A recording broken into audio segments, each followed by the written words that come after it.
There is no way I'm going to allow my son to marry into a family of prostitutes. What the hell is going on here? Is she a ghost? Your elder sister is a prostitute and a thief.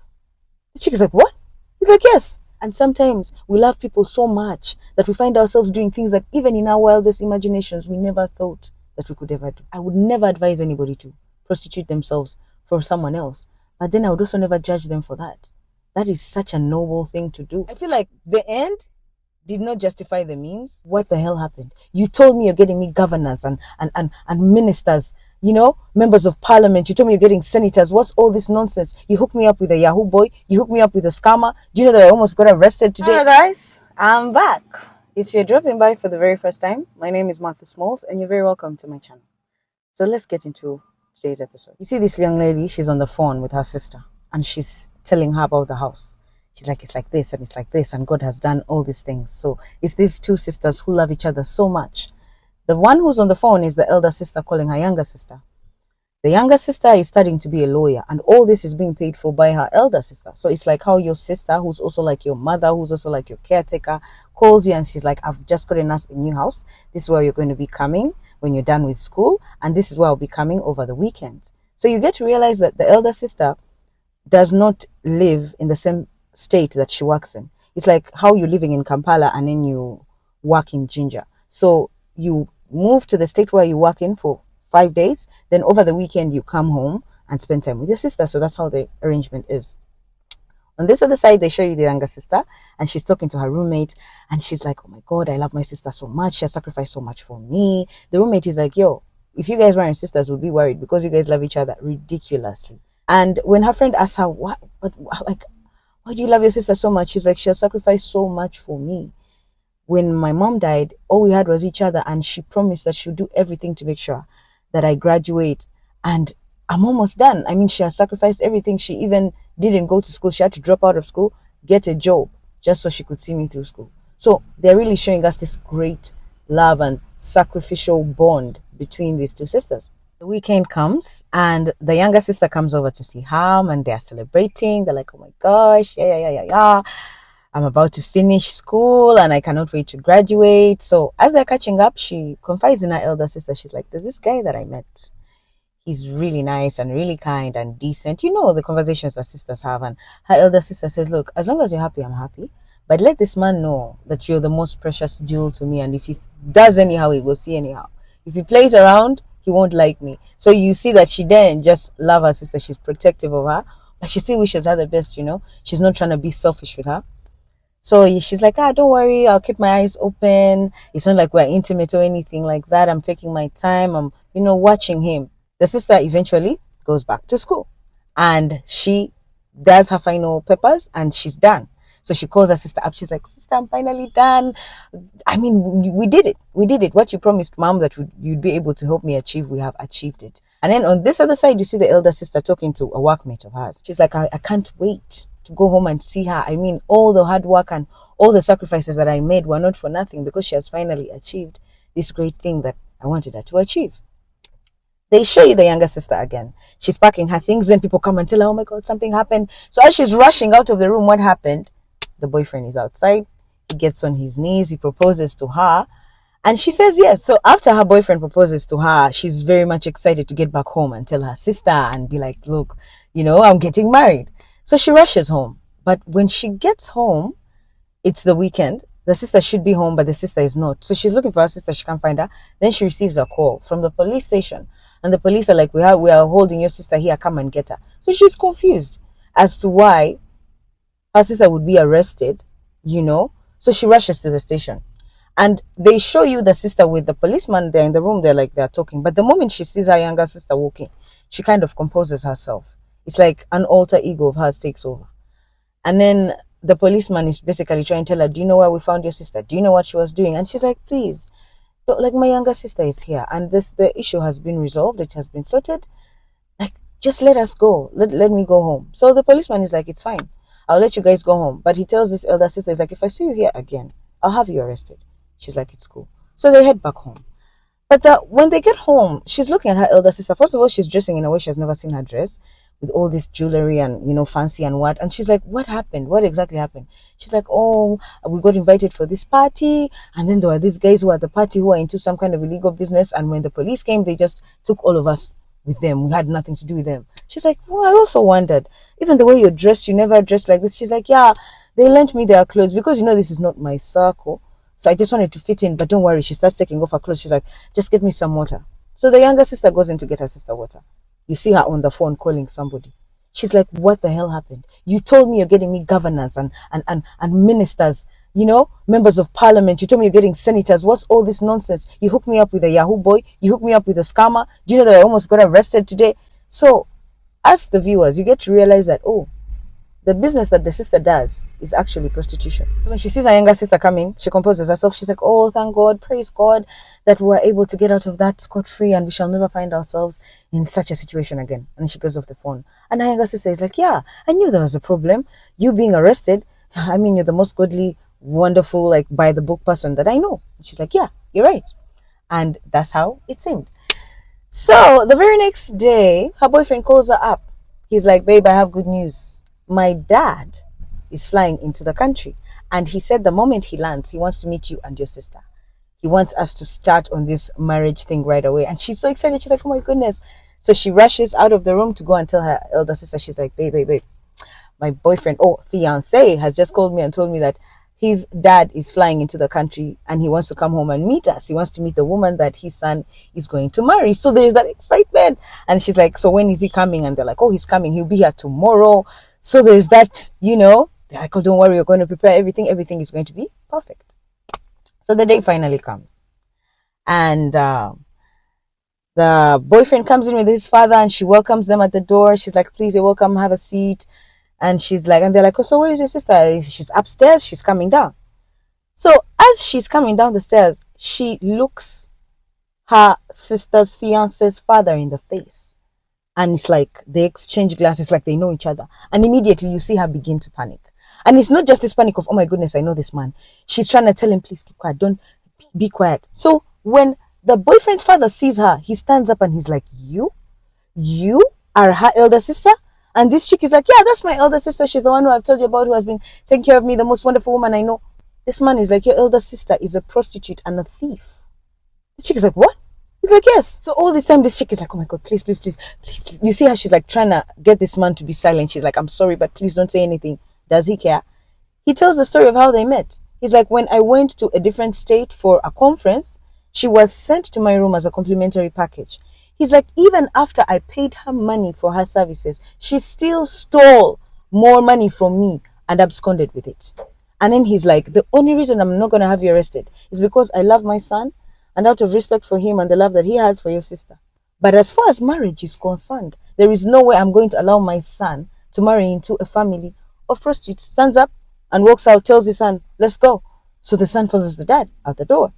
Now, I want you to imagine. She turns to her sister. She's like, please tell me all this is a misunderstanding. Please tell me that what this man is saying is a lie. And the sister, unfortunately, has to come clean. And she tells her, no, it's not a lie. But I can explain. Please allow me to explain. She does not want to hear it. She goes upstairs. She starts packing her bags. She's like, I thought we were best friends. There's nothing that I've hidden from you. All this while, this is what you've been doing. I thought that my sister was working hard, doing some serious business in another state. And all this while, you were prostituting yourself and stealing from men. That is what you've been doing. So her elder sister is trying to talk her down, trying to calm her down. See, please, let's talk. She does not want to hear it. Because, as you can see, because of this big lie that she has been keeping from her, this wonderful relationship that she thought she was going to enter into is being threatened. The father does not want anything to do with her because of what her elder sister is doing. So she packs her things and she leaves the house. She moves in with her friend. On this other side, they show you her fiance. He has not given up on her. He's like, look, Dad, as far as I knew, her sister was taking care of her. But one thing I know for a fact is that she's nothing like her sister. So you may have your issues with her sister, but as far as she's concerned, I still want to marry this woman. So please, let's give her a chance. So at least there's that ray of hope that this relationship will not be completely destroyed, because the boy has not decided to punish her for her sister's mistakes. So on this other end, they show you the sister. She's trying to call her baby sister, trying to call her. She does not want to hear it. She's not picking up her phone calls. So as she's at home, her roommate, the roommate of the younger sister, the one she moved in with, tries to talk to her. She's like, look, I get that your sister hurt you with her lies, and I get that you're ashamed of everything, but you need to at least give her the benefit of the doubt. At least listen to her. Don't just cut her out completely. Don't just shut her out of your life. I mean, if she was doing all this, she was doing it for you. So at the very least, you would at least like answer her calls, right? But she's like, look, I don't want to hear this. I don't want to talk about this. Me and my sister, it's between me and my sister. She's still really hurt by everything that has happened. On this other side, they show you the sister and she's in a really bad state. She has pills on the table and a cup of water. So you're wondering, is she suicidal? She's calling her sister saying, please pick up, please pick up, please pick up. And the sister is not picking up. So eventually she's in so much pain. You don't know what the pain is about. She crawls to the door and then they show you that she's in the hospital. Now, as she's lying in the hospital, she tells the nurses, please get my phone and call my sister. I need to talk to her. I need her right now. The nurses get the phone. They call the sister. She's still not picking. She's still angry with her sister. So she says, you know what? I'm in a really bad state. Help me with a pen and paper. At least let me write her a note. And in case she comes and it's too late, she'll understand from the note that I leave her behind. So that's what she does. So since her sister won't pick up her phone calls, she decides that she's going to send her a video. So she sends her a video. And in the video, she's like, hey, I hope when you get this, it's not too late. But I left a letter for you with the nurse in case you do. But please forgive me for all that I did. I did it for you. So when she sees this video, she's like, what? She grabs her stuff and runs to the hospital. Unfortunately, when she gets there, her sister is dead. And of course, she has this full-blown breakdown. She's like, please forgive me. It was foolish of me not to forgive you. All that you did for me. Like, I don't want to go into the nitty-gritty, but you can just imagine the devastation that she experienced. And then the nurse is like, your sister left you a letter. Please have this letter. We cannot release her body today. Perhaps come 2 days from now or something. And then we shall release her to you. And then you can do the burial, all that. So she gets the letter and she goes home. And she reads the letter. And basically it's the sister explaining that, look, all that I did for you. I did because I love you. I wanted you to have a better life than I could. That I knew that there was no way the both of us could do it. So one of us had to be the one to push the other. And I chose to be that one. And I'm sorry that in the end I caused you harm and I caused you, So you see this chick very remorseful about the fact that she never spoke to her sister. She never allowed her to explain. She judged her too harshly, So she goes over to see her fiance. Her fiance is like, look, come over. Forget about what my dad said. Your sister is dead. Come over. So she comes over. And as he's comforting her, the father walks in and he's like, I thought I told you. I don't want this woman or her family. And the son is like, Dad, she just lost her sister. Please. So when the dad hears that, he pauses. He's like, yo, okay. So he calms down a bit and he lets the son comfort her and goes off into another room. So she's like, I have to go back home and start on the preparations for my sister's funeral. So she's at home, she's asleep. Then she hears the doorbell ring. When she comes to open the door, who's standing there? Her sister. So of course, even us who are watching, we're like, what the hell is going on here? Is she a ghost? But she's not. So she's like, don't worry, I'm alive, it's me. She walks in and sits down. She's like, I'll explain everything. She's like, after what happened, I tried to reach out to you. I tried every which way, but you wouldn't listen to me. So I thought that maybe if I left your life, maybe if I pretended to be dead, then you would forgive me. And then I would present myself to you. And that forgiveness, she's like, please, I forgive you. Of course, I feel like the end did not justify the means. Like, I know you wanted forgiveness from your sister, but pretending to be dead, although it actually worked. Because even as she was confessing to her, look, I had to pretend. She's like, I don't care. I don't care if you pretended. I'm sorry I judged you. I'm sorry that I did not listen to you. So you see them basically reconcile. And she's like, please forgive me. I did this for you. She's like, I know you did it for me. And forgive me too for not listening to you. And then they make up. So when she goes over to see her fiance and tell him, oh my gosh, my sister she's actually alive. When he tries to tell the dad is like, look, you can marry whoever you want. I realized that I was being unfair to her. And she's not the one to blame for her sister's actions. So please, you can marry her. So actually, it's a happy ending. The sister is alive. They've reconciled. And she ends up with this wonderful man that she loves. And that is the end of our movie, ladies and gentlemen. So what do we learn from this? So I usually like to address the people as they appear. I'll start with the elder sister. I really don't have any harsh words for her. We all have bodily autonomy. And you choose what to do with your body. I would never advise anybody to prostitute themselves for someone else. But then I would also never judge them for that. That is such a noble thing to do. So honestly, I don't have any harsh words for her. Of course, I do not think that it is right to do that, to go that far. But who am I to judge? Because emotions are the ones that drive us. So honestly, elder sister, now that your sister has graduated, please get out of that business. Get out of that business. I'm not going to castigate you and judge you. I actually think what you're doing is really noble. Like, who would do that? People don't even do that for their own children. And you're doing it for your sister. So, mazel tov, first of all, to you. And I hope and I feel like this sacrifice has been worth it. I would like to talk to this younger sister. I got it. Like, in the end, you're also not such a bad person. I just felt like there was a bit much of an extension of this anger, which was quite unnecessary. That very moment when your sister said, let me talk to you, you should have kept quiet and sat down. It would have been the shock of finding out that my sister has been prostituting herself for me, that this is what she has been doing, stealing men's money, risking her life, just so I can be educated. That knowledge alone would make me sit down before I start saying, oh my God, I can't believe you're a prostitute. Why? Why am I a prostitute? For you. I'm doing this for you. So before you judge me because of what I'm doing, what am I doing it for?